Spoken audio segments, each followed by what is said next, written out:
ओम नमो भगवते वासुदेवाय।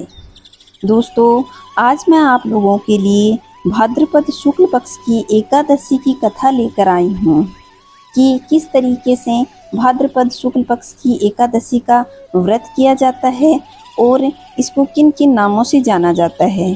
तो चलिए जानते हैं एकादशी की इस कथा के बारे में। अगर आप लोग मेरे चैनल पे पहली बार आए हैं तो चैनल को सब्सक्राइब कर लें और पास के बेल आइकन को दबाएं ताकि आने वाले वीडियो का नोटिफिकेशन आपको मिलता रहे। तो चलिए दोस्तों जानते हैं एकादशी की यह कथा। भाद्रपद शुक्ल पक्ष की एकादशी को पद्मा एकादशी भी कहते हैं। यह एकादशी माता लक्ष्मी जी को बहुत ही अधिक प्रिय है।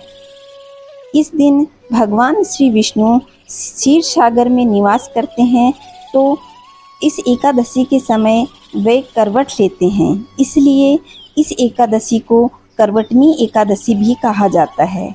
इस दिन लक्ष्मी जी की पूजा करना श्रेष्ठ माना जाता है, क्योंकि देवताओं ने अपने पुनः राज्य पाने की खुशी में महालक्ष्मी का पूजन किया था और एकादशी का पूजन बहुत ही विधि विधान के साथ किया था।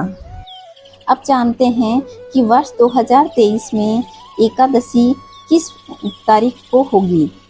तो शुक्ल पक्ष की एकादशी की तिथि 25 सितंबर सुबह 7:55 से शुरू होगी और 26 सितंबर सुबह 5 बजे समाप्त हो जाएगी।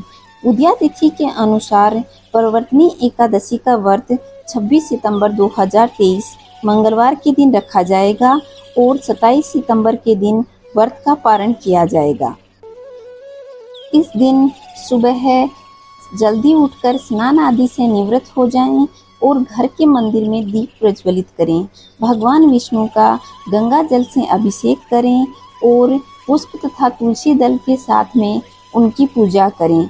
अगर संभव हो तो व्रत रखना चाहिए और उसके बाद भगवान को खीर का भोग लगावें और तुलसी दल अवश्य चढ़ाएं। उसके बाद आरती करें। इस तरीके से एकादशी का व्रत किया जाता है। अब मैं आप लोगों को एकादशी की कथा सुनाती हूँ। त्रेता युग में प्रहलाद का पुत्र राजा बलि राज्य किया करता था। वह ब्राह्मणों का सेवक तथा भगवान विष्णु का भक्त था और इंद्र आदि देवताओं का शत्रु था। वह अपने भुज बल से देवताओं पर विजय प्राप्त करके स्वर्ग से निकाल दिया। देवता दुखी होकर के भगवान विष्णु के पास गए और प्रार्थना करने लगे कि हे भगवान, आप हमें हमारा स्वर्ग वापस दिलवाओ।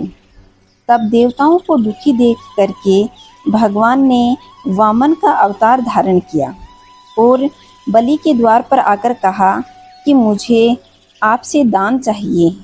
बलि अपने दान के लिए प्रसिद्ध था। उसने कहा कि मांगो, आपको क्या चाहिए। तो वह बोला कि मुझे 3 पग भूमि चाहिए। बलि राजा बोले कि 3 लोक दे सकता हूँ। ऐसा कह करके बलि ने कहा कि आप 3 पग भूमि माप लीजिए। तब भगवान विष्णु ने विराट रूप धारण किया और 2 पग में ही सारी पृथ्वी को माप लिया। जब तीसरा पग उठाया तो बलि ने उसे अपने सिर पर धारण कर लिया। प्रभु के चरण के नीचे दबकर बलि पाताल लोक में चला गया और उसने प्रभु का चरण अपने हाथों से पकड़ लिया और कहने लगा कि मैं इन चरणों को अपने मंदिर में धारण करूंगा। तब भगवान नारायण बोले कि बलि, यदि तुम वामन एकादशी का विधि विधान के साथ व्रत करोगे तो मैं तुम्हारे द्वार पर कुटिया बनाकर रहूँगा। तब बलि ने वामन एकादशी का व्रत विधि विधान के साथ किया और भगवान नारायण पाताल लोक में बलि के द्वारपाल बनकर के रहने लगे और उनका एक रूप क्षीर सागर में निवास करने लगा। तो दोस्तों, जो वामन एकादशी का व्रत करता है, भगवान नारायण सदा सदा के लिए उनके घर में वास करते हैं। तो आशा करती हूँ कि मेरे द्वारा दी गई जानकारी आप लोगों को पसंद आई होगी। अगर पसंद आई है तो चैनल को लाइक करें, शेयर करें और सब्सक्राइब करें। पास के बेल आइकन को दबाएं ताकि आने वाले वीडियो का नोटिफिकेशन आपको मिलता रहे। जय श्री नारायण भगवान।